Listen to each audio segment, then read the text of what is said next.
Es como la película de Woody Allen, mira, que está este, desenfocado él en el mundo real.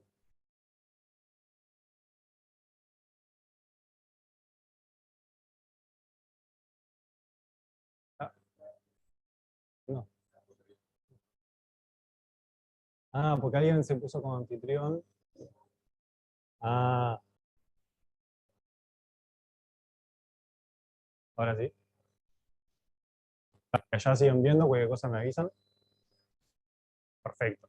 Entonces, como arranco así mínimamente de vuelta, para que quede. Los grafos de Erdős-Rényi, que son los más sencillos que uno puede pensar, todas las aristas son independientes con probabilidad P, y eso no puede capturar la riqueza de algunos grafos más o menos interesantes, ¿no? Como que los grafos que permiten modelar son muy sencillos.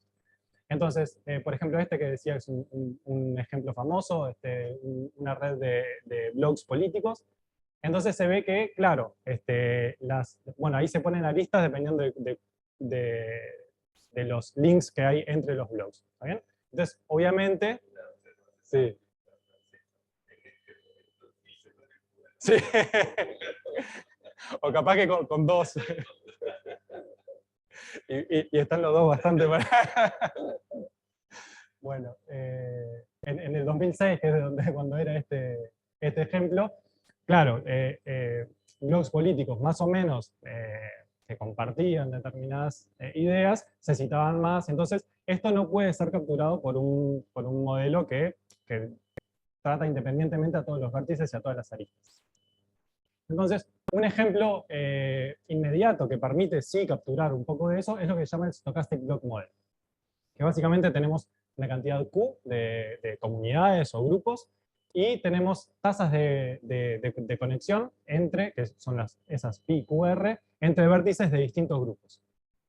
Entonces, uno puede, para como considerar un modelo generativo, tenemos un grafo G que queremos generar con una cierta cantidad n de vértices. Entonces, tenemos ciertas probabilidades que son alfa Q para esos grupos, que es la probabilidad de pertenecer a cada uno de los grupos. Entonces, primero sorteamos para cada vértice a qué grupo pertenece, y entonces como que ordenamos los vértices, ¿no? Estos vértices pertenecen a este grupo, estos a estos otros grupos, y después para cada par de vértices sorteamos si hay una arista o no con esta probabilidad PQR.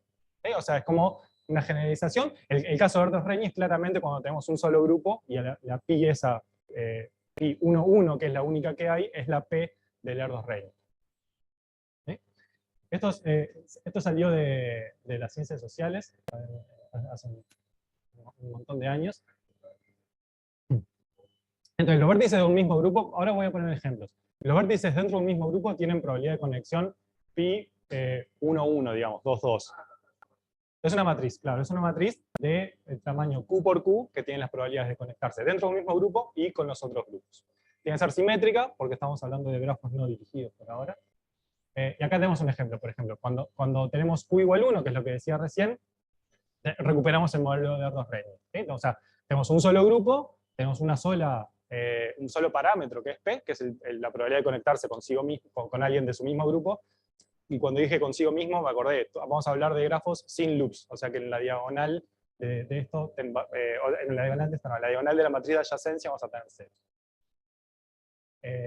Entonces, decía, cuando Q tenemos Q igual 1, recuperamos el modelo de Erdős-Rényi. Acá tenemos Q igual 3, entonces tenemos 3 comunidades, que son esas que están en colorcito ahí, y tenemos probabilidades de conectarnos dentro de la comunidad 1, con probabilidad pi 1, 1, dentro de la comunidad 2, esta, dentro de la comunidad 3, pi 3, 3, y después valores que en esta matriz son más bajos, de conectarse con otras comunidades. Entonces ahí tenemos como esa estructura que queda como clusterizada de 3 grupos que están muy conectados entre sí y menos conectados con el resto.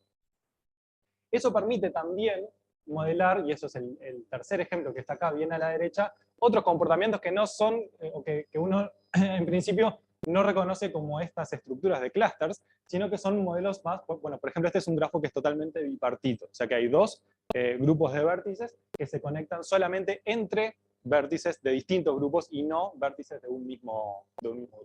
Entonces ahí tenemos ceros en los bloques de la diagonal, en estos dos lugares de acá, y cosas distintas de 0 afuera. Entonces, como ven, es un modelo que permite modelar bastante más cosas que el modelo con Q igual 1, digamos, que es el de Erdős-Rényi, y puede ser, como dice ahí, sorprendentemente flexible. Y esto, voy a pasar muy rápido por esto, pero simplemente para convencerlos. Uno puede definir varias distancias entre grafos. Esta es una de ellas, es la que se llama la distancia de corte, que básicamente uno agarra todas las posibles particiones entre grafos y mira las diferencias entre, dados dos grafos, las diferencias entre los cortes, los aristas que van de uno a otro. Realmente no es importante, pero créanme que hay una manera de definir una distancia. De vuelta, hay más maneras de definir distancias, pero esta es una de ellas. Y lo importante es que, dado un grafo, uno se puede construir un grafo auxiliar que básicamente cuenta cuántas aristas hay de un grupo al otro y las divide entre la cantidad total. Es casi que una probabilidad estimada de cuál es la probabilidad de ir de un grupo a otro. Entonces hay un resultado que dice que para cualquier grafo uno puede aproximar tanto como quiera el grafo con este modelo Stochastic Block Model, ¿sí? Eventualmente con la cantidad de particiones Q grande, ¿no? O sea, epsilon es la distancia que uno quiere, la cota de la distancia que uno quiere, y esto crece como exponencialmente con como 2 sobre epsilon cuadrado. Entonces, eventualmente podrían ser muchos grupos, pero bueno. Sí. No hay probabilidad. Son grafos aleatorios. Esta es una matriz que sería como la matriz, digamos, como, ¿vieron esta matriz de acá? Esta matriz uno la puede, si quieren, expander, porque esto es solamente 3×3, pero si uno tiene un grafo de 100%, por ejemplo, donde tiene, no sé, acá 50, 40 y 10 nodos, entonces uno puede extender esta matriz a una matriz 100%, que es la matriz de adyacencia. Uno puede, si uno sortea, o la esperanza de esas matrices de adyacencia sorteadas con este modelo, son matrices que tienen como estos bloques, pero repetidos 50×50 o 40×40. Bueno, esa es la matriz esa matriz de esperanza, es la matriz esta que se construye acá.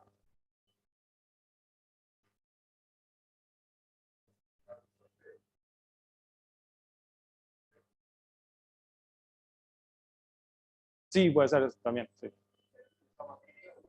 Esa matriz está un grafo con pesos, en realidad. Exacto. Pero ese grafo es la esperanza del modelo. Bueno, todo eso, hasta ahí va, digamos, la introducción de los grafos Erdős-Rényi y los grafos Stochastic Block Model, y lo que viene ahora sí son los Random Dot Product Graph, que son, como van a ver, una generalización de eso, y son grafos que tienen un poco más de geometría en la construcción. Entonces, vamos a considerar un espacio latente en RD, y no me voy a preocupar demasiado de esto. De hecho, es un problema interesante que hemos pensado muy poco sobre eso, sobre cuál es la estructura o la geometría que tiene que tener este espacio X caligráfico D, porque tiene que ser un espacio tal que todas las cosas que estén ahí adentro tengan productos internos entre 0 y 1. Entonces eso genera algo bueno, que es interesante de estudiar. Y lo que vamos a tener, y por ahora déjenme saltearme un poquitito para tratar de explicar cómo se genera el modelo. Vamos a tener n vértices, y entonces cada vértice va a tener un representante en ese espacio, déjenme decir que está en RD. ¿Sí? Entonces cada vértice tiene un vector que es su embedding en RD, y vamos a tener un modelo tal que la probabilidad de conectar el vértice IJ, que es esta AIJ ahí, el elemento IJ de probabilidad, de la matriz de adyacencia, va a tener probabilidad, bueno, el producto interno entre los representantes. ¿Sí? O sea, dados dos vértices, miramos sus representantes en XD, hacemos el producto interno, y eso, que nos da algo entre 0 y 1, eso nos da la probabilidad de conectarlos. ¿Sí? Entonces, por ejemplo, vértices que tengan representantes o embeddings en RD que estén muy alineados, van a ser más probables que se conecten, y vértices que estén a 90 grados van a ser mucho menos probables que se conecten. Sí, o sea, el representante del vértice es la punta del vector. O sea, como tenemos dos espacios, el espacio del grafo y ahí las cosas son discretas y no tenemos geometría, y tenemos un embedding de cada uno de los vértices del grafo en RD, de manera tal que los productos internos entre los embeddings son las probabilidades de conectarse en el grafo. Sí, lo puedes dibujar en RD, sí. Sí, sí, de hecho, ahora vamos a ver un ejemplo de eh, los que están cerca en ese sentido, en el cerca, sí, los representantes cercanos.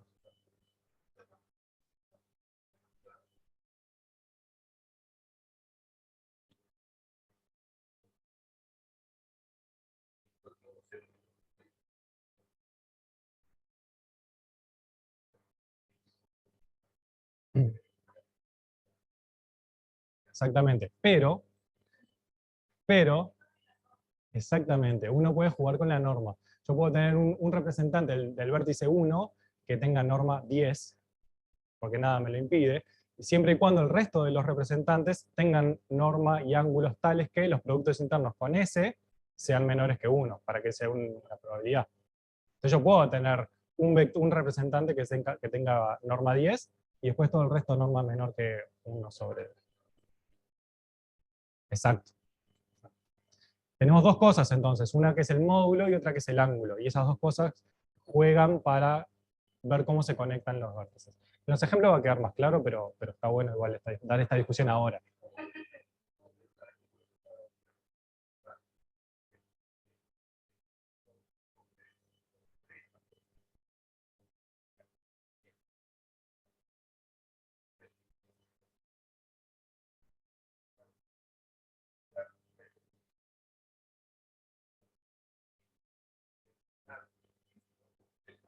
Claro, claro. Bueno, sobre eso, en realidad uno tiene una distribución sobre cómo se distribuyen los puntos en ese espacio. O sea, uno puede sortear primero los embeddings, tenemos los representantes, y después con eso tiene un modelo y de ahí puede sortear grafos. ¿Ven?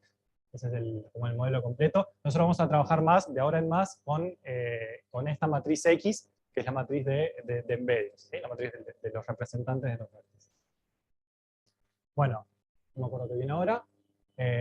Bueno, sí, primero que efectivamente generalizan los modelos que vimos recién. El Erdős-Rényi es muy fácil, uno simple... A todo esto no hablé nada de cuál es el DS, ¿sí? O sea, en un espacio de qué dimensión estamos haciendo el embedding. En principio todavía eso es un parámetro. Un Erdős-Rényi lo podemos recuperar con D igual 1. O sea, simplemente consideramos que los representantes de todos los vértices son el vector, que en realidad es un número, raíz de P, entonces todos los productos son P, y listo, recuperamos el... O sea, si quieren podemos... no es un embedding muy interesante, porque los embeddings de todos los puntos te dan el mismo. Pero bueno, de alguna manera captura que todos los vértices son iguales para el modelo. Entonces está recuperando eso. ¿Sí? Está bien que no es biyectivo, y ahora vamos a ver que hay cosas peores que no sea biyectivo. Es mucho peor que eso. Pero sí, como para empezar, ¿está claro por qué ese embedding funciona para recuperar el Erdős-Rényi? Sí. Los modelos Stochastic Local también los puede recuperar. Digamos que tenemos con el que jugamos hace un ratito, este de acá, el del medio, que tiene Q igual 3. Entonces uno puede, hay varias maneras de hacer esto, como decía Cacha recién, pero uno puede pensar en tres vectores, si quieren, que van a ser los representantes de cada uno de los grupos, de manera tal que los productos internos entre cada uno consigo mismo sea la probabilidad pi11, pi22, pi33, y después los otros, con los módulos y jugando con los ángulos, uno puede obtener las otras tres probabilidades. Ahí pensando en R3, por ejemplo, eso creo que uno se lo puede imaginar más o menos fácil, ¿no? Agarra uno, el pi11 tiene probabilidad, no sé, 0,8. Entonces, consideramos un vector de módulo raíz de eso. Y después, para que ese se va a ser mi representante del grupo 1. El representante del grupo 2 tiene que tener módulo dado porque está encodeando lo que está en la diagonal, o sea, en el pi 2,2, y tenemos que jugar con el ángulo para que el producto interno dé pi 1,2. Eso lo podemos hacer. Y después el tercero, tenemos otra dimensión para jugar, entonces podemos agregar otro, y uno puede, ¿sí? Más o menos queda, se imagina que eso se puede hacer. No lo justifiqué, pero queda ahí. Moví las manos.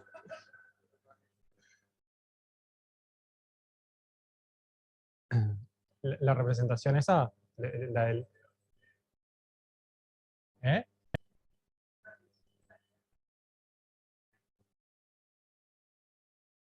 Sí.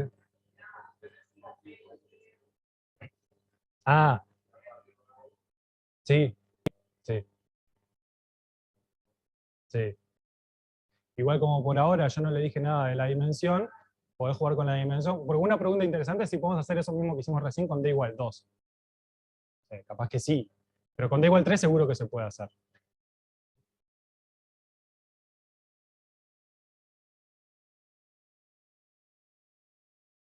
Claro. Bueno, entonces este modelo de RDPGs generalizan los Erdős-Rényi, generalizan los Stochastic Log Model, y el resultado que vimos hace un ratito de aproximación de los Stochastic Log Model de alguna manera justifica que también estos van a poder aproximar bien cualquier grafo. Entonces, ¿cómo estimamos las posiciones latentes? O sea, dado un grafo, ¿cómo hacemos la estimación de ese embedding para ese grafo que sea razonable de acuerdo a ese modelo? Una manera que la primera que uno piensa, digamos, es el estimador de máxima verosimilitud, pero esto se hace rápidamente para ejemplos muy chicos, ya uno pierde la esperanza de poder resolver esto. Entonces, en lugar de eso, podemos pensar lo siguiente. El modelo, y ahora vamos a pensar en esta matriz P de probabilidad, la matriz de probabilidad, que es una matriz cuadrada, de n por n, que en la entrada IJ tiene la probabilidad de conectar el vértice I con el vértice J, es ese producto X por X traspuesta, porque si se acuerdan, X tiene los embeddings, X por X traspuesta tiene los productos internos entre ellos. Entonces, en esa matriz P están esos productos internos. Entonces podemos pensar en la matriz A, una matriz de un grafo, una realización de ese grafo, como una versión ruidosa de esa matriz P, sobre todo si tenemos muchos grafos A.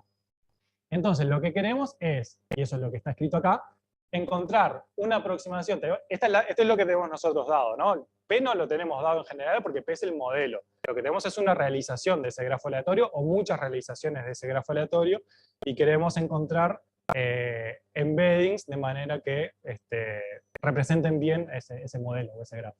Entonces tenemos dada la matriz de adyacencia A, queremos encontrar una matriz X de tamaño n por d, ¿sí? Donde n es la cantidad de vértices y d es un parámetro que elegimos, que es el espacio, la dimensión del espacio donde estamos haciendo el embedding.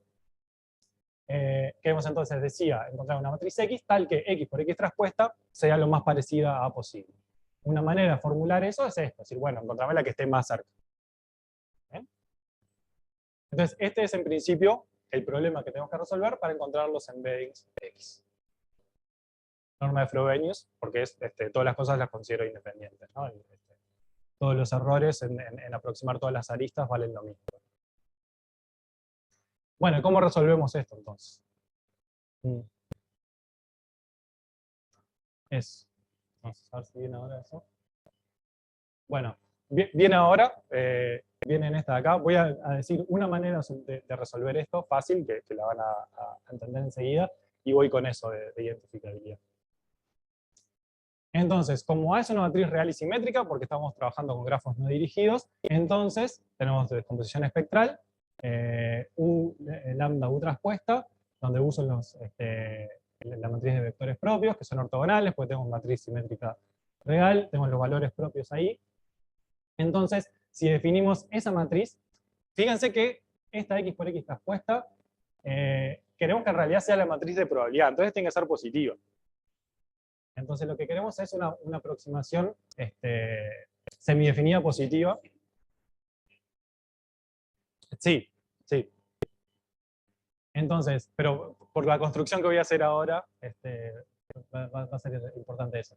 Entonces, lo que queremos es En definitiva, la aproximación, porque tiene rango D, ¿no? Esta matriz X por X traspuesta, X era N por D, así que X por X traspuesta tiene rango D. Entonces lo que estamos buscando acá, en realidad, si se olvidan que es un producto, esta es una matriz de rango D, estamos buscando la matriz más cercana a de rango dado, de rango D, de menor, en general mucho menor que N. ¿Sí? Entonces, ¿cuál es la mejor aproximación de un rango dado de una matriz? Es agarrar la descomposición espectral y cortar, agarrar los primeros, los vectores, los valores propios más grandes y cortar ahí y considerar solamente eso. Y eso es lo que hacemos. Consideramos, está escrito ahí, el lambda gorro y u gorro, esos, considerar los D, valores propios más grandes, y sus vectores propios asociados, y nos construimos entonces X techo, que es nuestro estimador de los embedding, como, bueno, U por lambda log medio, para que cuando uno haga el producto de eso por su traspuesto, lambda log medio quede lambda log medio por lambda log medio, y queda entonces esto acá, U gorro por lambda por U gorro traspuesto, que es la aproximación usando los D primeros valores propios de A. ¿Hasta ahí está bien? Bien. Entonces ahora sí vamos con la parte de identificabilidad. Ya acá vemos que no es única la solución, porque de hecho es invariante a transformaciones ortogonales.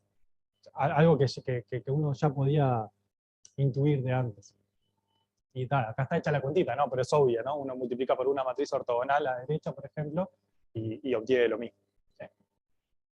Entonces, el problema de embedding es identificable a menos de una matriz ortogonal. ¿Sí? Una transformación ortogonal.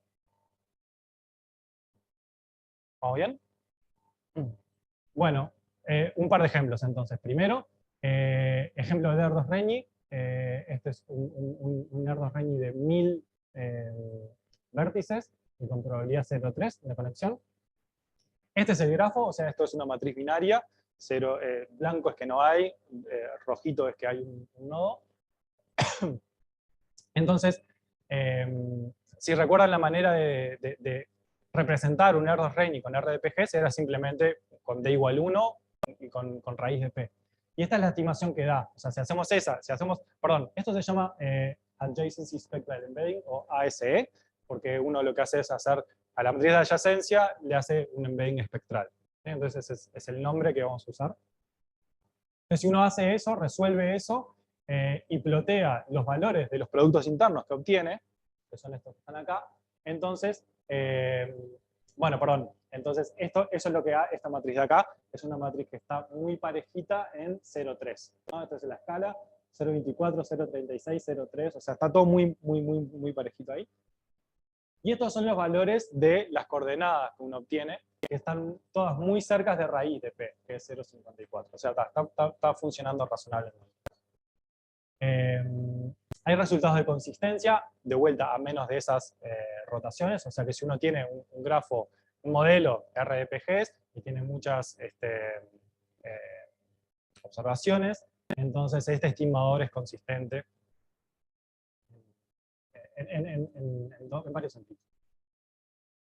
Y quizás un modelo, un ejemplo un poquito más interesante es el del Stochastic Block Model, donde tenemos tres comunidades con la misma probabilidad, que es un tercio, y esas probabilidades de conexión entre ellas, 0,5, dentro de una comunidad, 0,5, 0,3, 0,9, y esas probabilidades de interconexión, 0,1, 0,05.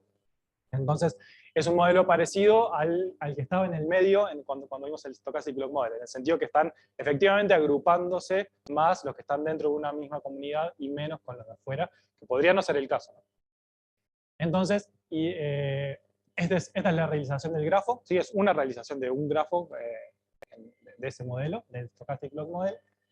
Esta es el resultado de hacer X por X traspuesto cuando uno hace el Adjacency Spectral Embedding. Y estos son los embeddings en sí. Esos son los vectores en R3. Acá hicimos un embedding en R3. Entonces uno ve que obviamente los vectores están muy cerca entre sí, los embeddings estos, no sé cuántos son acá, 500, ¿sí? Acá hay 500 que están todos muy cerca, 500 que están todos muy cerca, 500 que están todos muy cerca, y tal es que su módulo es tal que el producto da 0,5, 0,3, 0,9, y los productos externos entre estos y estos dan 0,1, si es el caso ¿sí? Entonces uno, haciendo el embedding, recupera una versión geométrica de los vértices. ¿Sí? O sea, tiene los vértices representados en un espacio donde puede hacer cosas. Que eso es algo que en los grafos típicamente uno no puede hacer porque no tiene geometría. ¿Sí? Entonces hacemos el embedding de un grafo en un lugar donde ahora tenemos toda una batería de herramientas para hacer lo que queramos. Por ejemplo, vamos a hacer clustering acá. ¿Sí? Está muy claro acá cuáles son los tres grupos. Bien, un ejemplito más, dos ejemplitos más. Este es re famoso, el club de karate de Zachary. Era un club de karate donde el instructor y el administrador se pelearon, entonces se separaban en dos grupos. Este es el grafo. Este es el 33, es el instructor, y el 0 es el administrador, y cada uno como que se quedó con su grupito de...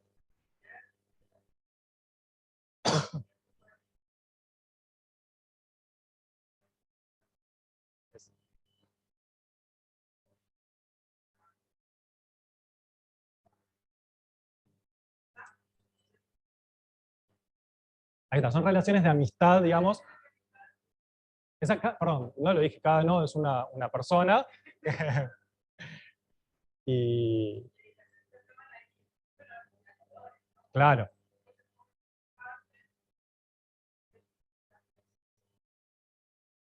exacto. Y los nodos ahí importantes son el 0 y el 33, que son el instructor y el...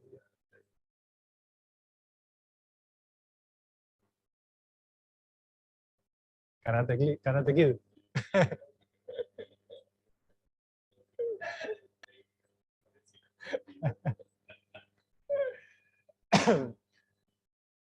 Bueno, entonces, nada, ese es el grafo. Está bien explicado qué es lo que pasó, digamos, socialmente.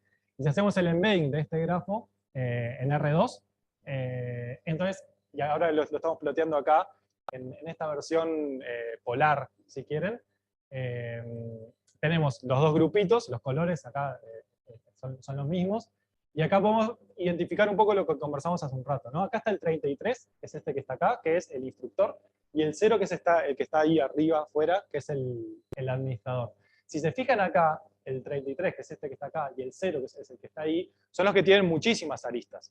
Entonces hay que mirar dos cosas. Primero, los rojos y los azules quedan a casi 90 grados, y eso se corresponde con que no hay muchas aristas entre nodos de un grupo y del otro. ¿Sí? O sea, el embedding del 1 con el del 22, por ejemplo, están muy separados ahí porque pertenecen a grupos distintos y porque tienen pocos vecinos en común, o sea, están bien separados en el grafo, y acá están a prácticamente 90 grados. Esa es como una primera observación. Los ángulos se corresponden con que tenemos dos grupos bien separados y que se conectan muy poco entre ellos.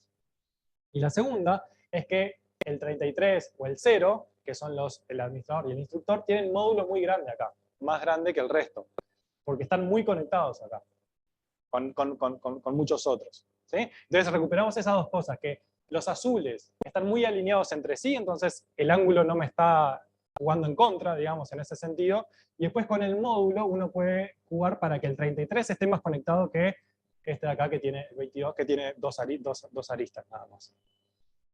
¿Sí? O sea, tenemos por un lado el ángulo que indica el grupo, si quieren, y por otro lado el módulo que indica la probabilidad de conexión en general, digamos, si quieren estar relacionado con el grado del vértice. Y lo mismo con el cero. Bien, y ahora sí, el último ejemplo de esto, antes de pasar a algunas otras cositas. Nada, es otro ejemplo de otro grafo, es el grafo de colaboración este es el dibujo del 79 de Graham. Agarramos el grafo de los que tienen número de R2, creo que menor o igual que 2. Ahí está. Es esta matriz de acá. ¿Sí? O sea, donde la arista es si son coautores. En un trabajo además del... eh, no, creo que no es. Bueno, entonces uno mira esto acá, y como que no hay mucha estructura. Uno hace el embedding, el embedding, este embedding de acá, y hace clustering acá, y reordena los nodos de acuerdo a esas estructuras que uno descubre. ¿Sí? Entonces ahí sí se descubren grupitos de colaboraciones más chiquitos que estaban invisibles acá.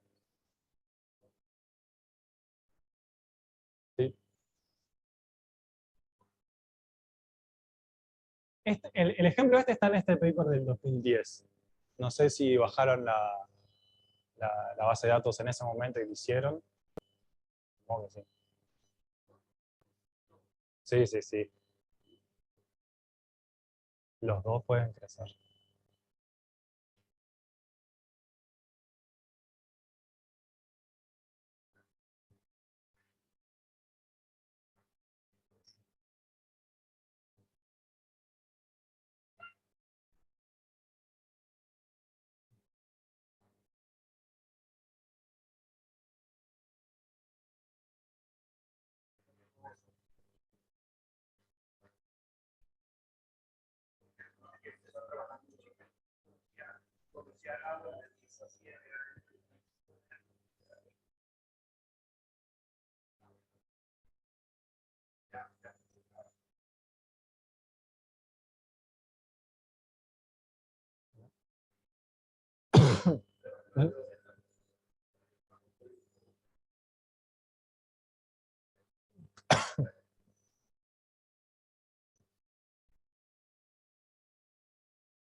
Bueno. Ah, no, una cosa que me olvidé decir es que el clustering acá hay que hacerlo, no es una versión así libre de clustering, porque la geometría que hay acá, la discutimos hace un ratito, tiene que ver con el módulo y tiene que ver con el ángulo. Entonces tiene que ser un clustering que tenga en cuenta esa geometría. Sí, acá.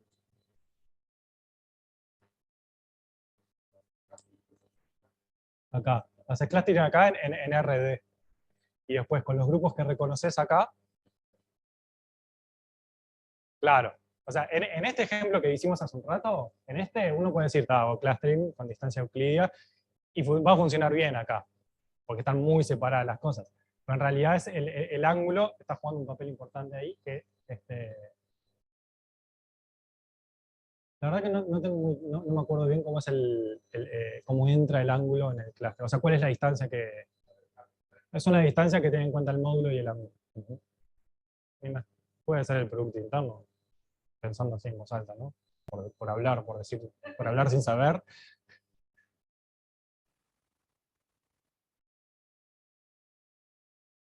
Sí. No, no, pero bueno, los embeddings estos que calculás, no. Claro.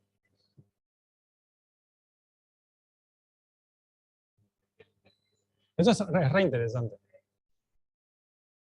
Y hay otra, ¿eh? Sí. Bueno, sí, sí, sí, sí, sí. De hecho, es como que queda todo ahí, ¿no? Sí. Bueno, hasta ahí, digamos, la historia y algunas cosas de los RPGs. Y vamos a hablar ahora un poco de algunas cosas que hemos estado haciendo.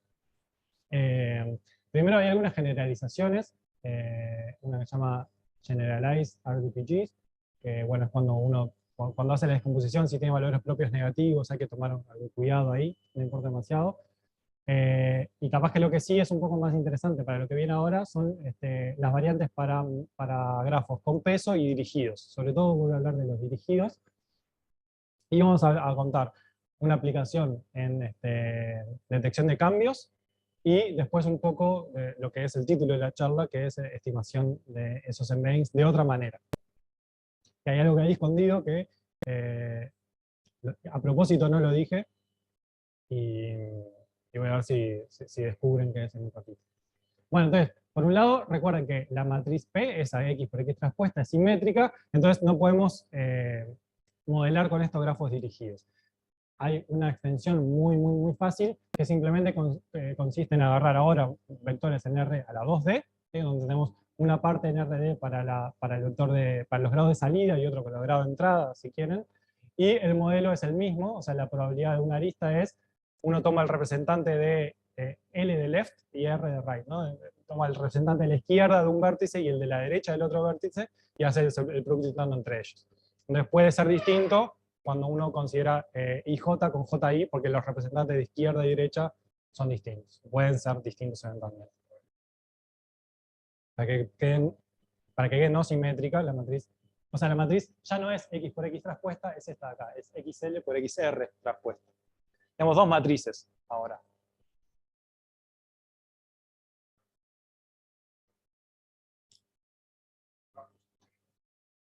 Con entradas positivas, eso es aparte que hay que imponer también que esos X y L y esos X y R cumplan que todos los productos entre ellos, internos entre ellos, estén entre 0 y 1. Ah,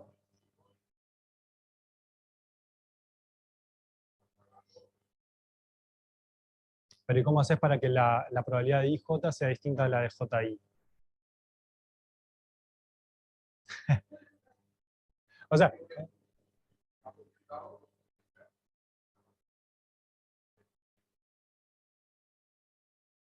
claro, pero yo también estoy pensando en los representantes ahora de los vértices. Los representantes de los vértices, si uno tiene un representante para el vértice I y otro representante para el vértice J, y voy a mirar el producto interno entre ellos,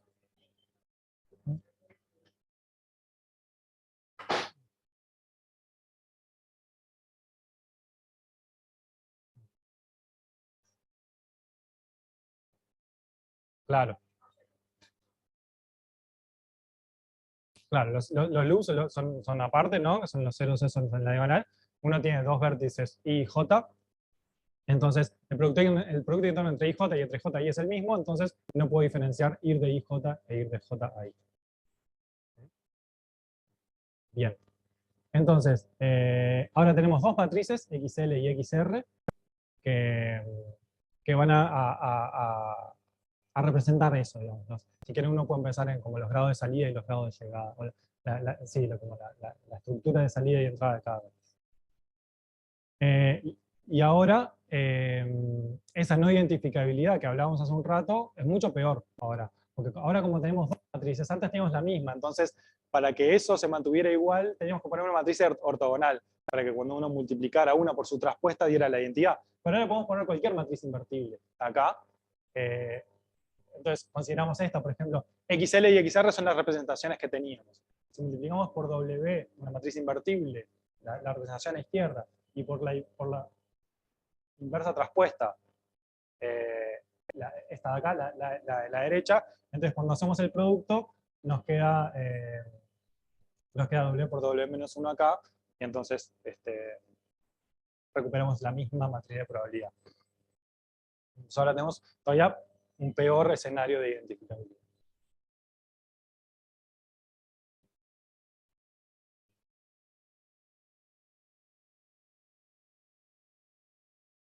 Sí. Bueno, hay una manera de verlo, de ver una parte de eso, que viene de la solución esta. ¿Se recuerdan? Y perdón que vaya tanto para atrás. Si recuerdan acá dijimos, nosotros queremos U por lambda por U traspuesta, y ahora vamos, y bueno, el lambda lo ponemos un medio para cada lado porque no tenemos otra forma de hacerlo. Ahora, como son distintas, vos podés pasar 3/4 para un lado y 1/4 para el otro, porque tenemos dos matrices distintas y eso es lo que termina pasando. O sea, la solución ahora, y ya aprovecho tu pregunta para ir a eso, ahora la solución es hacer la SVD, o sea, es muy similar, y agarrar la matriz U y la matriz V, y multiplicar por D, de la matriz de valores singulares, a la 1/2 a la derecha. Ahora, ese 1/2 es arbitrario, porque en realidad lo único que necesito es que cuando haga el producto me quede D. Entonces, eventualmente puedo pasar una parte para un lado y otra parte para el otro. Elegimos hacer 1/2 porque es lo más razonable, en algún sentido, quizás. Pero, claro, ante ausencia de más información, claro. No sé si eso explica todo igual, toda la, toda la invariancia de esa a matrices invertidas. Pero una parte seguro. Sí, o sea, además, sí.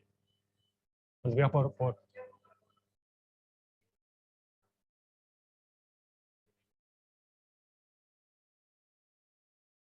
sí.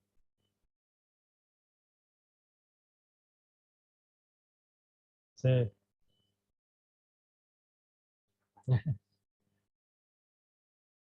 Bueno, entonces, ahora que tenemos este modelo ya para grafos dirigidos, no hablé demasiado de eso, pero bueno, eh, pasemos a un poco de algunas aplicaciones con eso. No sé cuánto tiempo me queda. No sé. Ah, igual me apuro un poquitito. Ah, pero son un montón de... Cada una tiene... Sí. Bueno, pero una primera idea es usar esto para hacer detección de cambios. O sea, tenemos una secuencia de grafos que van llegando, que asumimos que vienen del mismo modelo RDPG, y en algún momento cambia el modelo. Cambia algunas de las cosas del modelo. Por ejemplo, pasa de, no sé, una estructura de 2 grupos a 3 grupos, o cambian los representantes que generan el modelo, ¿sí? Y queremos ser capaces de detectar ese cambio, ¿no? Entonces, el setting en el que vamos a estar es que tenemos primero un conjunto de M grafos que nosotros consideramos limpios, que vienen del mismo modelo, ¿sí? Del modelo 0. ¿Sí? Y con eso estimamos, ¿no? que son estos de acá están estos 4. Lo que hacemos ahí es hacer el promedio y calcular el embedding del promedio, que esto funciona mucho mejor que hacer cualquier otra cosa. Además, porque tenemos el problema de la invariancia entre transformaciones ortogonales. Entonces, si uno hace el embedding de estos 4 por separado, después los tiene que alinear y después hacer el promedio de esas cosas. Eso funciona peor, claramente, además, porque esto tiene menor varianza, que hacer esto, que hacer el promedio y estimar los embeddings del promedio, ¿no? Entonces lo que tenemos ahora es, voy a repetirlo para que estemos claros en qué es lo que tenemos. Tenemos un conjunto M de grafos limpios, o sea que vienen del modelo 0. Calculamos esta matriz que es el promedio y calculamos el embedding de ese promedio. En este caso, es claro, es una stochastic log model de 2, parecido con el que jugamos hace un rato de 3, pero lo graficamos entonces en este cuadradito de R2. Y lo que hacemos ahora entonces es monitorear ese estadístico, que es este de acá, este de acá, que lo que hacemos es, ese X gorro traspuesto es este que estimamos recién, es este de acá. Eso lo calculamos una sola vez al principio, no tenemos que calcularlo más. Y después vamos acumulando las diferencias con las matrices que van llegando, que son esas A de T que están acá. ¿Sí? Bueno, y este estadístico S, podemos estudiar más o menos bien cómo se comporta, y entonces podemos, bueno, de hecho está acá la distribución, chi cuadrado, la norma es de DSS, acá el Chichi sabe un poco de dónde sale eso. Entonces lo que podemos hacer es monitorear eso, y cuando eso se salga de lo que nosotros esperamos, dado el modelo que tenemos, decir que acá hubo algo raro, ¿sí? Entonces en este ejemplo de acá, cambiamos en el de este gráfico, en el K igual 100 hubo un cambio, o sea, venían todos grafos siendo, hasta los 100 primeros grafos eran todos de ese modelo, cambió el modelo, creo que a un Erdos Reini, si no recuerdo mal, o sea, cambió de 2 comunidades a una comunidad, y entonces el estadístico, si ven ahí justo en el 100, un poquito después, empezó a crecer, que es este azul de acá, y estos son los umbrales que uno puede calcular sabiendo cuál es la distribución. Entonces, cuando el estadístico se pasa del umbral que uno más o menos estima, dice, bueno, acá hubo un cambio, ¿sí? Entonces, de esta manera podemos detectar cambios, y fíjense que no hay que calcular los embeddings cada vez, o sea, calculamos los embeddings solamente en el primer juego de datos químicos. Y, bueno, sí. Bueno, es resolver en principio el problema que es hacer una descomposición espectral, y eso es de orden n cubo. Entonces, si tenés muchísimos grafos grandes, hacer n cubo es prohibitivo. Y además tenés que hacer la alineación, el alineamiento entre ellos, porque vos, si los calculás de manera independiente, nada te asegura que te queden alineados los embeddings, porque el grafo 101 tenés ciertas cosas, y el 102 ponele que no cambió el modelo y te quedan exactamente los mismos. Nada te indica que te queden los mismos, y no los mismos por una matriz ortogonal. Entonces tenés que, en cada tiempo, hacer n cubo para calcular los embeddings y resolver el problema de alineación, que se puede resolver, pero también no es gratis.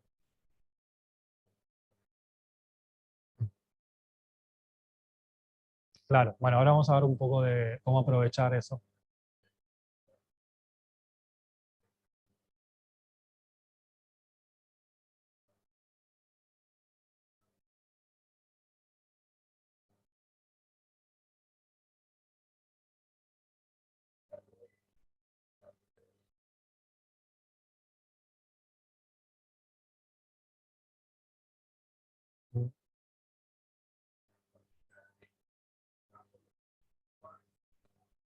No, no, pero el modelo es siempre el mismo y son todas, claro, son realizaciones independientes del mismo modelo.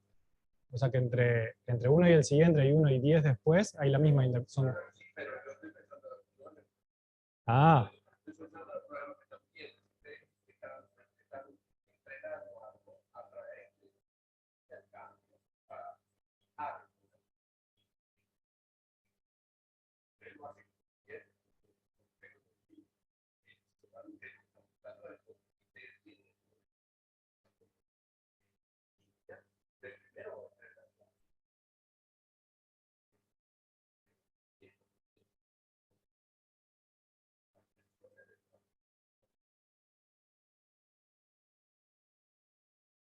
alguno tiene un modelo que es el modelo cero, que sumamos que es este de acá, generado por estos embeddings o algunos embeddings parecidos.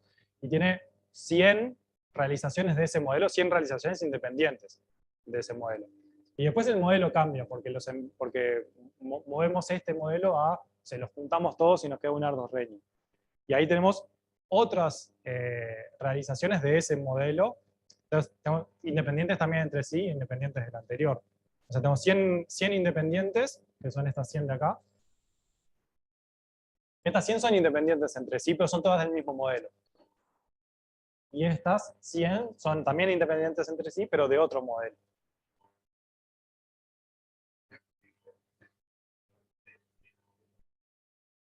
Sí, sí, sí, claro.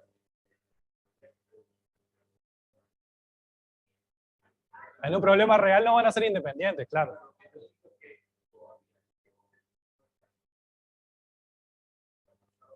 También,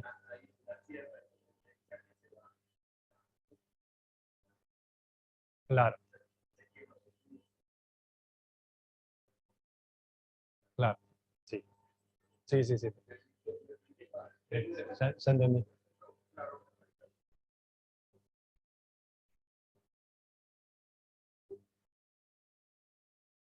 Ujú.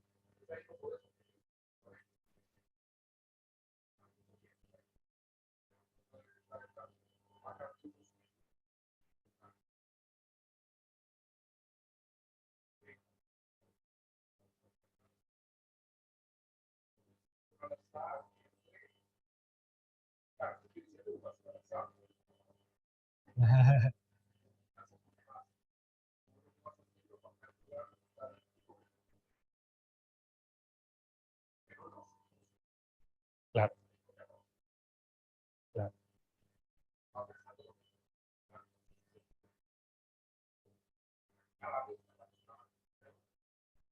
En este esquema sí. Ahora vamos a ver si lo podemos mejorar un poco. Bueno, y esto es un poquito, vieron que acá el cambio se produjo en el 100 y fue detectado acá en el 124, creo, porque es cuando el estadístico cruza el umbral este. Entonces, ¿cuánto tardamos en detectar el cambio? También es algo que estudiamos empíricamente y estamos estudiando, va a estar estudiando Paola y Bernardo ahora.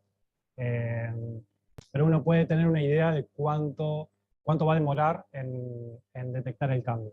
Ahí hay varias maneras también de hacerlo. Si es con el QSUM, esta es la suma esa acumulativa que teníamos recién. Hay otras versiones que es tomar ventanas más cortas o ventanas que van, ¿eh?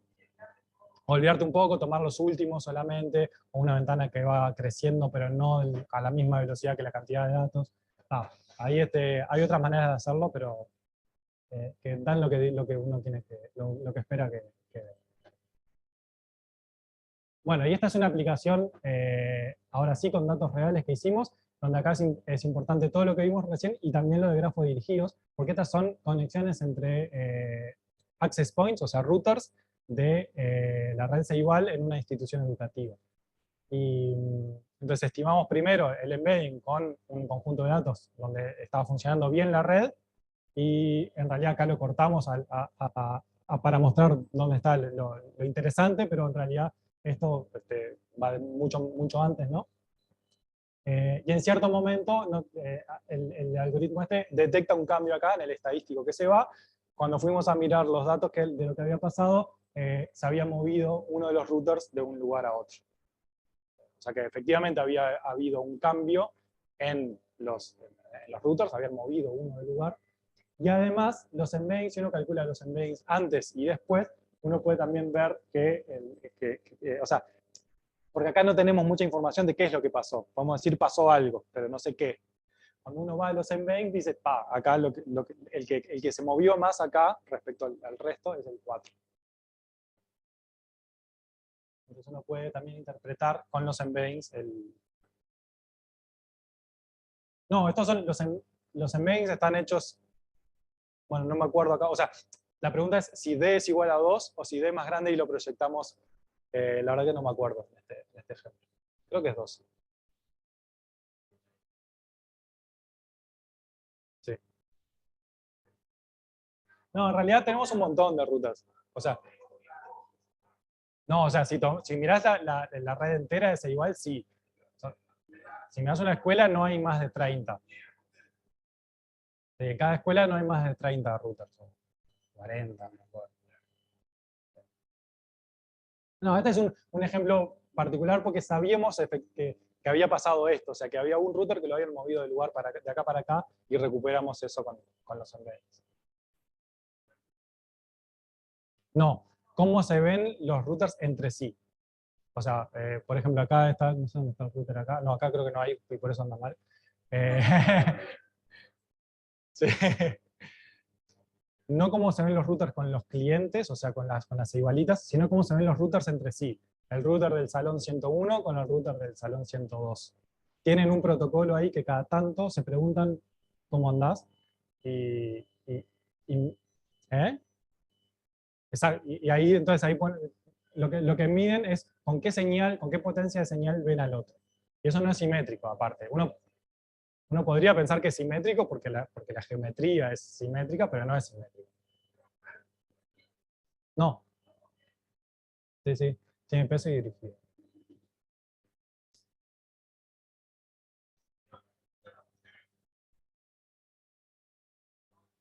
Sí, no me acuerdo qué fue qué era lo que pasaba en la ocasión. O sea, me acuerdo que agarramos, en realidad para entrenar agarramos periodos que fueran normales. eh, Me imagino que saltarán las otras. No, lo que pasa es que me acuerdo que lo pensamos, pero ahí lo que cambia es que eh, la cantidad de gente que hay, sí, no sé si los clientes, sino las personas, porque las computadoras no creo que no juegan demasiado. Creo que claro, exactamente. Como en la acústica, viste, que vos probás en una sala vacía y una sala con gente y suena distinto. Bueno, en el Wi-Fi parece que lo mismo. O si está lloviendo, ¿no? Bueno, y ahora sí, para terminar, eh, algo que justifique el título, por fin. O sea, justifiqué la mitad del título, que es el Random Dot Product Graph. Voy a justificar la otra mitad ahora. Que es que, en realidad, yo lo dije así al pasar y ustedes me lo creyeron, que lo que queríamos resolver, y vuelvo, perdón, que vuelva, es este problema de acá. Y en realidad no es este problema el que queremos resolver. Porque en A tenemos ceros en la diagonal, porque es un grafo no dirigido sin loops. Entonces, la diagonal de A siempre es cero. Y la diagonal de esto siempre es distinta de cero. Y la estamos pesando acá de una manera que no tendríamos por qué. Entonces, en realidad, para empezar, el problema que queremos resolver es este.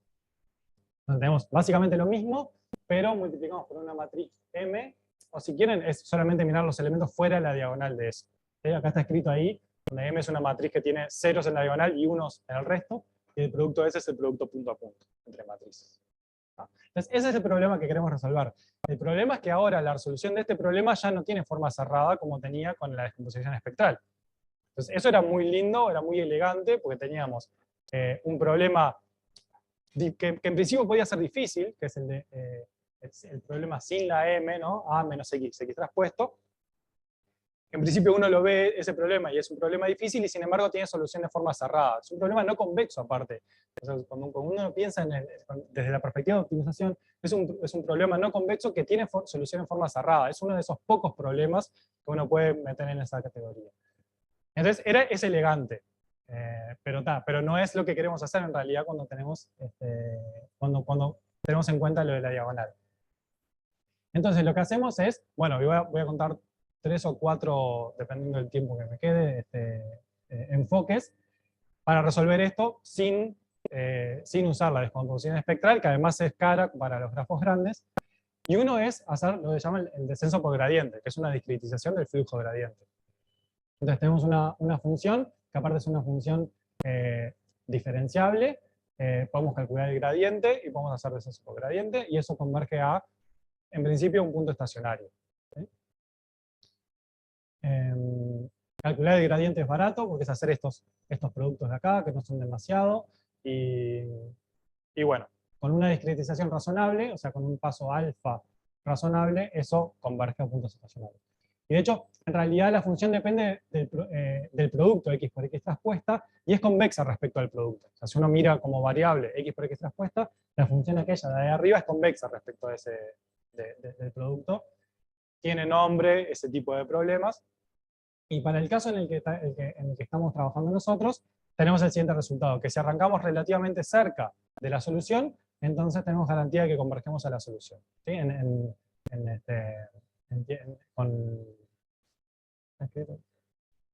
Con tasa exponencial, que acá se llama, quiero ver si se llama tasa lineal, no sé si lo dice acá. Acá. Se llama tasa lineal, en realidad tasa lineal es entre el error en un iterado y el siguiente. Cuando eso uno lo acumula, le queda geométrico. No importa nada de eso, lo que importa es eso. ¿Ah? Tenemos entonces que la distancia converge, y acá sí se ve bien la exponencial, la distancia a la solución converge de forma exponencial, donde hay que tener en cuenta que la distancia esta tiene que tener en cuenta la invariancia de esa rotación. ¿Ah? Pues, si tenemos en cuenta eso, tenemos ese resultado. Entonces, bueno, primero, si es más barato o no. Entonces acá hay unas simulaciones, unas poquitas simulaciones de cómo crece el costo de hacer descomposición espectral, que es el naranja, con descenso por gradiente, que es este de acá. Entonces es más escalable. Bueno, ahí va, estas cosas de acá, ¿no? Es el rojo. Son los dos, el rojo y el azul tienen una diferencia en la inicialización. El rojo tiene una inicialización un poco más inteligente, pero son los dos. Igual ahora voy a comentar otro. La idea es que tiene estas 4 ventajas respecto a hacer la descomposición espectral. Primero, que es más escalable. En realidad resuelve el problema que queremos resolver, por eso la diagonal que hablamos recién, entonces es una mejor representación, que con grafos grandes no hace la diferencia, porque tenemos solamente la diagonal juega muy poco respecto al resto de las n cuadrado de entradas, o n por n menos 1 sobre 2 entradas, si es n. Pero igual, estamos resolviendo el problema que queremos resolver. Podemos incorporar datos faltantes acá, porque la matriz esta M, podemos poner esa, o podemos poner una matriz M que incorpore ahí, decir, bueno, esta entrada no la vi, entonces no la voy a pesar en mi función de costo, ¿sí? Porque no tiene sentido, porque no la conozco. Entonces uno puede incorporar ahí datos faltantes también. Y además tiene este problema de la invariancia a rotaciones, lo podemos solucionar parcialmente de una manera. Entonces, sobre la escalabilidad, esto. Esto es sobre eso que decía recién, de poder hacer como tracking de los embeddings. O sea, uno puede hacer embeddings y resolver el problema o sea, hacer este tipo de descenso por gradiente, pero inicializando, o sea, si uno tiene una secuencia de grafos, inicializa en el embedding que calculó recién, y hace unos poquitos pasos de descenso por gradiente, entonces está como intrínsecamente alineándolo con la solución anterior. No está resolviendo un problema de valores propios de cero, que te puede dar transformaciones ortogonales aleatorias entre una y otra. Uno inicializa desde el embedding que tenía antes y corrige para el embedding nuevo. Entonces eso permite hacer tracking, y este es el mismo ejemplo de hoy, donde se ven cómo van variando. En el ejemplo de hoy teníamos solamente dos, el inicial y el final, porque calculamos el embedding, en este de acá. En este tenemos embedding inicial y embedding final, y ahí hicimos resolvimos el problema ese, que se llama problema de Procrustes, el de alinear los embeddings. Pero no hacer todo eso mucho puede ser caro, entonces acá lo que hacemos es, en cada paso vamos corrigiendo el embedding y calculando el embedding más cercano al anterior que funcione bien con el grafo nuevo. Entonces, hacemos una especie de tracking de los embeddings y se ven cómo se van moviendo ahí. Estos son, como este grafo es dirigido, estos son la XL y la XR, digamos, del mismo ejemplo de hoy. Y este es un ejemplo simulado de incorporar datos faltantes, que básicamente hay partidos políticos y leyes, y uno pone una arista si un senador de un partido político votó tal ley o no. Entonces es un grafo bipartito, y hay algunos senadores que faltan a algunas sesiones, entonces no votan algunas leyes. Entonces, cuando uno calcula eso, cuando uno hace eso con el esquema original, eso no tiene información para hacer el embedding de esos senadores que no tienen información en ningún lado, entonces quedan como ahí en el medio. Cuando uno incorpora eso en el modelo, efectivamente los senadores que faltaron se agrupan bien con los senadores de su propio partido, porque tienen en cuenta como todo el resto también. Simplemente como una prueba de concepto. Y esto también, capaz que no entra en esto, porque ya... No, me queda poquito, pero quiero hablar de esto. Nada, porque me quedan dos approaches. Uno es este, que es básicamente hacer lo mismo, que hacer descenso por gradiente, pero en cada coordenada. Si uno mira la coordenada 1, 2 de la matriz X y resuelve ese problema para una sola coordenada, es un problema escalar ahora, y eso tiene forma cerrada. Uno puede resolverlo en forma cerrada. Entonces resuelve en forma cerrada iterativamente, o sea, calcula la solución en forma cerrada para cada entrada IJ de la matriz X y va iterando, y va actualizando. Y eso es muchísimo más rápido. Tiene también garantía de convergencia y es muchísimo más rápido, al punto que es este de acá, casi no se ve. El descenso. Este es como hacer solución espectral. Estas son dos versiones de solución espectral. Esto es descenso por gradiente y esto es descenso por el coordinate descent, que está, o sea, en una cuestión de... Porque es muy barato hacer cada iteración. En el descenso por gradiente, uno tiene que calcular el gradiente cada vez, que está bien, o sea, es mejor que n cubo porque es un producto de matrices, pero tenés que calcular el gradiente cada vez, y vos haces un paso ahí, y bueno, yo qué sé, me acerqué a la solución, pero ahí tenés que hacer muchos pasos para converger. En el coordinate descent, lo que uno tiene es que para cada entrada uno tiene la solución exacta o sea, tomando solamente esa entrada como variable, puede calcular la solución de forma cerrada. Y entonces eso, primero que es muy barato de hacer, y de hecho hay algún truquito también como para hacerlo para implementarlo de forma muy eficiente, y converge en más o menos la misma cantidad de iteraciones capaz, pero cada iteración es muchísimo más barata. N cuadrado. Sí, sí. Pero cada una de ellas es una solución en forma cerrada. No, más que el paso. O sea, eso se podría hacer también, calcular el paso óptimo. Pero no, es mejor que eso. Es como Newton si tuvieras una función cuadrática. ¿Sí? O sea, consideramos que X no es toda una función, una matriz variables. Exacto. Exacto, porque es una función que ahora depende de una variable. Derivo igual a 0 y eso tiene solución en forma cerrada. Sí, y claro, porque la forma de esta es una cuadrática. Entonces, respecto a una variable, tengo un polinomio de grado 2, resolvés.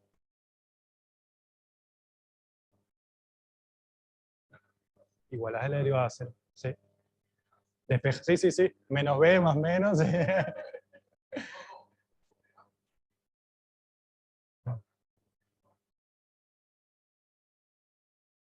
Sí, es verdad, sí, sí, sí, sí. Sí, sí, sí, sí. Sí, sí. Bien, y eso anda muy rápido. Y la tercera, y con esto sí termino, el tercer enfoque es que en realidad, ahora volví a esconder otra cosa, y es, sí, en realidad,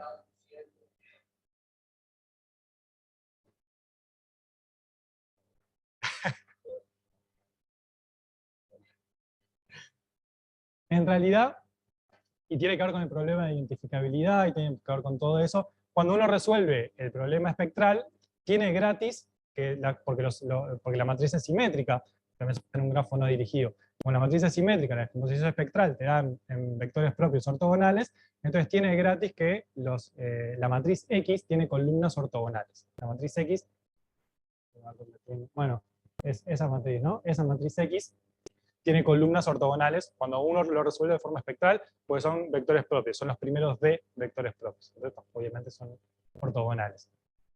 Eh, no son ortonormales, ¿no? Porque la X tiene los vectores propios con los valores propios a algún medio. Pero sí son ortogonales, o sea, las columnas son ortogonales. Entonces, nos gustaría, cuando uno sale de ese esquema de descomposición espectral y empieza a hacer cosas con descenso por gradiente, eso puede dar columnas ortogonales o no. Y en general, cuando uno, esto es mucho peor, en parte por el problema de identificabilidad en el no dirigido, que aparecía esa matriz invertible, además de la matriz de ortogonal, eso es mucho peor en los grafos dirigidos. Entonces, bueno, queremos, como se dice, enforzar, no, obligar, imponer que las columnas de XL y XR, en el caso de los dirigidos, o de X en el caso general, sean ortogonales. ¿Sí? Entonces ahora uno puede considerar este conjunto, que es el conjunto de matrices, donde las columnas son ortogonales. Eso lo podemos poner como que X traspuesto por X es diagonal, que los productos ahí entre las columnas, ¿no? Donde en realidad tenemos que imponer que las columnas sean no nulas. O sea, esto para alejarnos del cero. Entonces, este conjunto, que es el conjunto donde yo quiero hacer ahora, resolver mi problema ahora, este conjunto le podemos dar una estructura de variedad diferenciable y podemos calcular la proyección al espacio tangente, el espacio normal, primero el espacio normal y con eso al espacio tangente, y una retracción, que es una cosa importante. Una retracción es como una proyección del tangente a la variedad, pero fácil de calcular. La proyección uno puede tener exponencial o cualquier cosa, eso en general es caro. Esta se llama ST porque es una variación de la variedad de Stiefel, ST tilde. La variedad de Stiefel es el conjunto de matrices que tienen un conjunto de matrices donde X traspuesta por X es la identidad. Acá le sacamos la diagonal a eso. Esa está bien estudiada. La retracción de la variedad de Stiefel es básicamente hacer, una retracción es hacer la descomposición QR y quedarse solamente con la parte Q. Tenemos una variación de eso, de una retracción de la variedad de Stiefel para esto, que es hacer una variación del algoritmo QR. Entonces con esto uno puede hacer lo que se llama, eso creo que lo que viene ahí, descenso por gradiente en la variedad. O sea, estamos en un punto de la variedad, calculamos el gradiente, proyectamos al tangente, tenemos el tangente, perdón, el gradiente del tangente, nos vemos un poquito y proyectamos eso a la variedad. En realidad no proyectamos, sino que hacemos la retracción, que es una proyección que anda bien para vectores que son chicos. Y con eso entonces tenemos un flujo, es como una discretización del flujo en la variedad. Entonces ahí nos aseguramos que todas las soluciones, si arrancamos de un punto de la variedad, toda la solución se mantiene en la variedad, entonces tenemos que la solución va a ser una matriz X que tenga columnas ortogonales. Y eso es lo último que hemos hecho.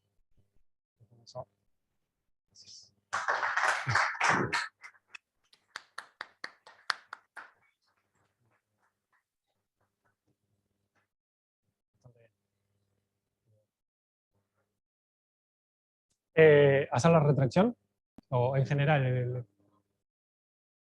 es un poco más caro, o sea, definitivamente más caro que hacer coordinate descent. El coordinate descent no te asegura la ortogonalidad de las columnas.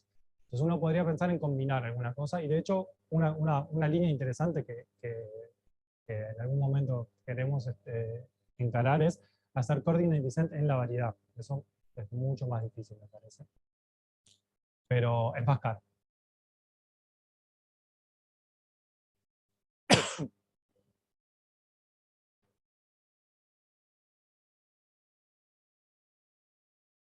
Sí,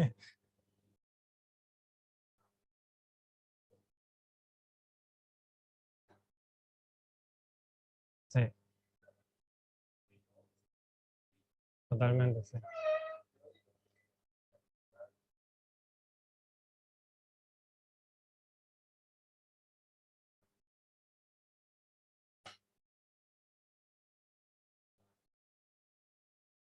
Sí, es verdad, sí.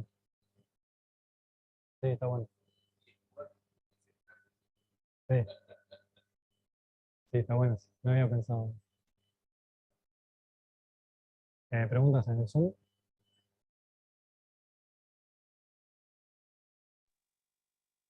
¿Están?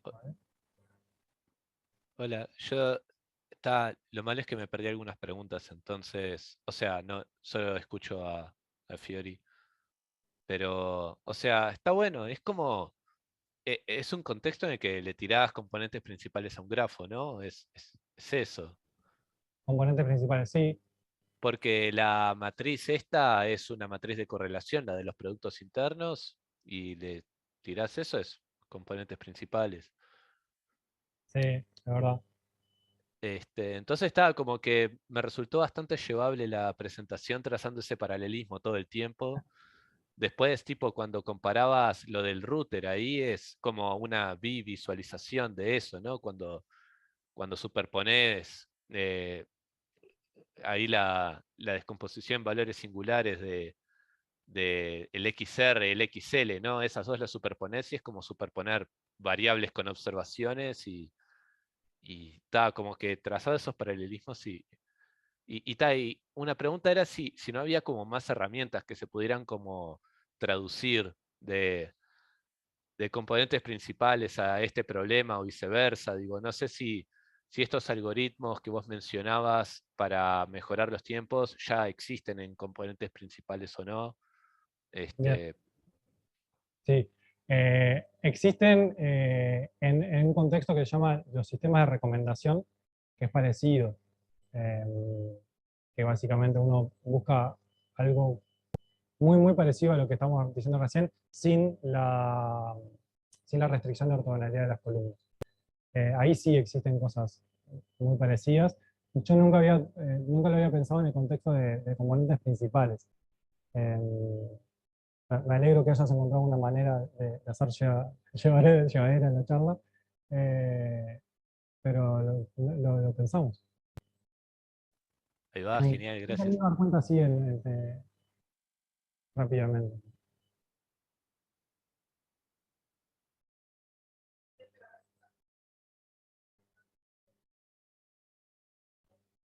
Sí. No, pues, sí, claro, tipo matriz de similaridad entre...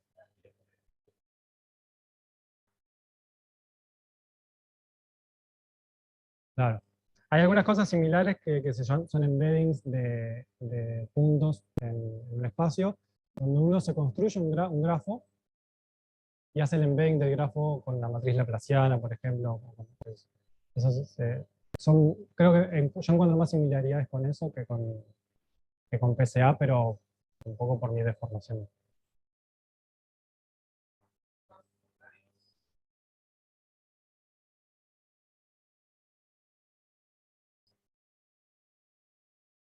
Sí,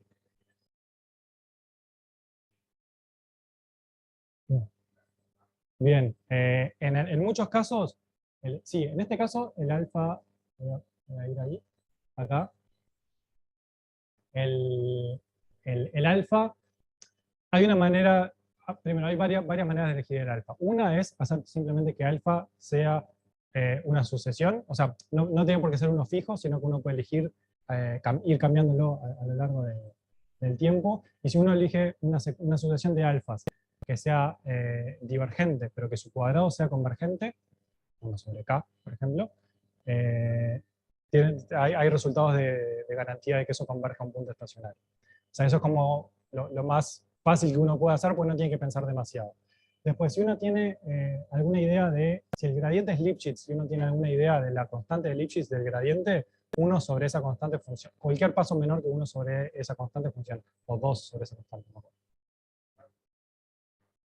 Fijo, sí. Alfa fijo, menor que... Y hay una especie eh, ¿eh? de cambio de comportamiento, digamos. Si vos tenés un paso fijo que es menor que esa constante, que creo que es 2 sobre L o 1 sobre L, tenés convergencia, y si es más grande, diverge. Sí. Bueno, y entonces hay un par de maneras más. Uno es, para cada gradiente, cuando vos ya calculaste el gradiente, es un problema de minimización en R, pues encontrar el alfa que minimice el valor funcional de este bicho de acá. ¿Sí? Esto está dado, el gradiente está dado, tenemos alfa como variable. Bueno, ¿cuál es el mejor alfa en ese sentido? O sea, tenés la dirección, ¿cuál es el punto en ese segmento que minimiza la función? El problema de minimización en R, eso a veces se puede resolver en forma cerrada. En este caso lo hice, pero hallarlo es demasiado caro como para que valga la pena.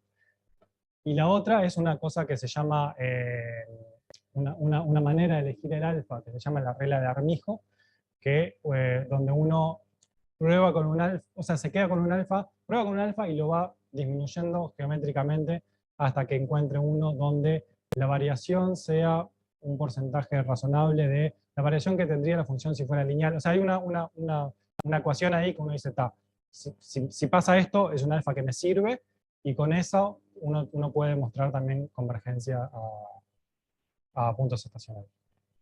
O sea, hay muchas maneras de elegir el alfa. La más sencilla de todas es hacer 1 sobre k, y eso funciona. Y parás cuando el gradiente, en este caso, cuando está escrito así, vos lo que estás buscando son puntos estacionarios. Entonces parás cuando la norma del gradiente es suficientemente chica. En el caso del descenso por gradiente en la variedad, parás cuando el gradiente riemanniano es suficientemente chico. La norma.